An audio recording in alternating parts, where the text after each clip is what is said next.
ఇయర్లో first time చూసిన ఇంత మంచి పబ్లిసిటీ చేసిన సినిమా ఏమి. రాజమండ్రిలో షూటింగ్ చేస్తుంటే తిరగని యాత్ర లేదు, వేయని పాత్ర లేదు, వేసుకొని మాత్రం లేదు అని అంత మాట అన్నాడా? బాడీ షేమింగ్ చేశాడా? నేను మా అసోసియేషన్కి వెళ్తాను ఇప్పుడే. అంత మంచి కూతురు కానీ చెల్లెలు కానీ ఉంటే బాగుంటుంది అనుకుంటాను అండి. ఈ మధ్యకాలంలో డిస్ట్రిబ్యూటర్లతో చేసిన ఈ మధ్యకాలంలో ఫంక్షన్ ఇదే అనుకుంటున్నాం కూడా. సక్సెస్ చాలా హ్యాపీగా ఉంది. ఇంకా పింక్ ఎలిఫెంట్స్ ప్రొడక్షన్ కానీ మన రమేష్ గారు కానీ మా ప్రొడ్యూసరు ఇంత మంచి టీము, ఇంత organised team, well mannered team నేను ఎప్పుడు చూడలేదు. మా ప్రొడ్యూసర్ ఏముందంటే, బ్రహ్మాజీని ఇబ్బంది పెట్టకండి, ఈవెంట్లకి కానీ లేకపోతే ప్రమోషన్కి పిలవకండి, ఆయన ఎప్పుడు ఫ్రీగా ఉంటే ఆయన వస్తాడు అన్నది. అంత ఈ మధ్యకాలంలో ఎవరు ఆ మాట అనరు, ప్రతిదానికి రమ్మంటారు. ఇప్పుడు తప్పదు వెళ్ళాలి. బట్ తను నాకు ఇచ్చిన ఇది ఒక ఏమంటారంటే చిన్న గౌరవం మాట, అనవసరంగా ఇబ్బంది పెట్టకండి బిజీగా ఉన్నారని. బట్ టీముని చూసి నాకు ముచ్చటేస్తుంది. నాకు తెలిసి ఏ హీరో కూడా ఇలాగా డే అండ్ నైట్ ఎక్కడ చూసినా చిన్న పెద్ద కొన్ని పెద్ద ఈవెంట్లకి అటెండ్ అవుతారు. అన్నిటికి చిన్న చిన్న యూట్యూబ్ ఛానల్కి చిన్న రీల్స్కి పెద్ద ఇంట్రెస్ట్ చూపించరు. పాప హీరోయిన్, శ్రీను, డైరెక్టరు, మా ప్రొడ్యూసరు, వీళ్ళందరూ ప్రతి నిమిషం పొద్దున్నుంచి చూస్తే సాయంకాలం వరకు అన్ని ఛానల్స్లోని, అన్ని ఈవెంట్లోని, అన్ని థియేటర్లోని నేను కెరియర్లో ఫస్ట్ టైం చూసిన ఇంత మంచి పబ్లిసిటీ చేసిన సినిమా ఏమీ లేదు. యాక్చువల్గా సినిమాని ఇప్పుడు ఎవరు థియేటర్ రావట్లే. యాక్చువల్గా చాలామందికి చాలా చాలా బాగుంటే చూస్తున్నారు, లేకపోతే ఓటీటీ అంటున్నారు అన్నమాట. యాక్చువల్ ముఖ్యంగా ఫన్ సినిమాలు కూడా ఓటీటీ అంటున్నారు. బట్ ఈ సినిమాని ఈ టీం అంతా థియేటర్కి తీసుకొచ్చారు. అది చాలా ఐఎమ్ వెరీ హ్యాపీ అన్నమాట. మొన్న రాజమండ్రిలో షూటింగ్ చేస్తుంటే డైరెక్టర్కి చెప్పాలి, 2 సార్లు చూసామండి, నవ్వుకున్నాం అంటున్నారు లేడీస్ అందరూ. సో థ్యాంక్ యూ, నాకు ఒక మంచి క్యారెక్టర్ ఇచ్చారు.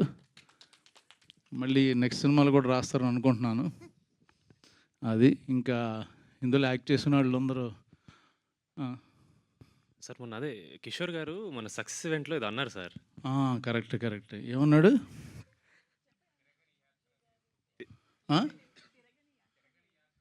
తిరగని యాత్ర లేదు, వేయని పాత్ర లేదు, వేసుకొని మాత్రం లేదు అని అంత మాట అన్నాడా?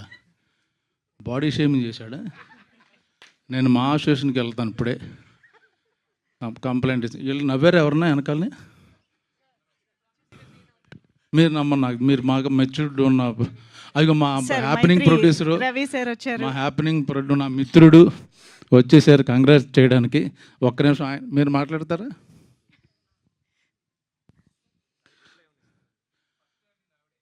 ఎవరు? కిషోర్ గారి గురించి ఏం చెప్తాం? ఆయన వెయ్యని పంచి లేదు, తినని కంచం లేదు,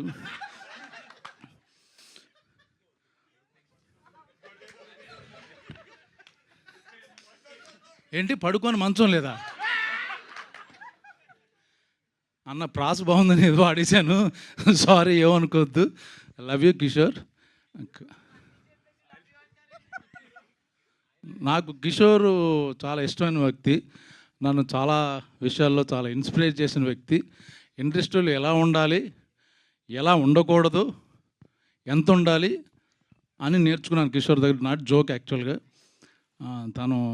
తన డిసిప్లిన్ కానీ, తన కమిట్మెంట్ కానీ నేను చాలా నిజంగా జోక్ చేయట్లేదు, నాకు చాలా విషయాలు నేర్పించాడు అతను. థ్యాంక్ యూ, లవ్ యూ కాక. ఇవన్నీ ఎడిటింగ్లో తీసేస్తారు సార్, అదొకటే వాడుకుంటారు. ఏమన్నా 4-5 పాయింట్లు చెబుదాం అంటున్నాను, మొత్తం ఈవిడే మొదలెట్టేసి రాకముందు చెప్పింది, వచ్చిన తర్వాత చెప్పింది, అన్ని పాయింట్లు ఈవిడే వదిలేస్తే మాకు ఏమన్నా కొంచెం కంటెంట్ ఇవ్వండి. ఓకే సార్, మాట్లాడండి. ఈ సినిమా దురంధర్ ఒకటి అలా ఆడుతూనే ఉంటుంది, ఇది కూడా అలాగా వెళ్తూనే ఉంటుంది. ఐపీఎల్ ఉన్నా లేకపోయినా చిన్న సినిమాల్లో మాది దురంధర్ లాంటిది. చూడని వాళ్ళు కూడా తప్పకుండా చూడండి, అందరూ ఎంజాయ్ చేస్తారు. ఇప్పుడు కావాల్సింది మనకు సరదా కామెడీ కాబట్టి నవ్వుకోవడం, హ్యాపీగా ఉంటుంది. ఆల్ ద బెస్ట్ మా నిహారికకి, ఆల్ ద బెస్ట్. అంత మంచి కూతురు కానీ చెల్లెలు కానీ ఉంటే బాగుంటుంది అనుకుంటాను. Beautiful sir, beautiful. Thank you so much Brahmaji గారు. And Ravi sir, please.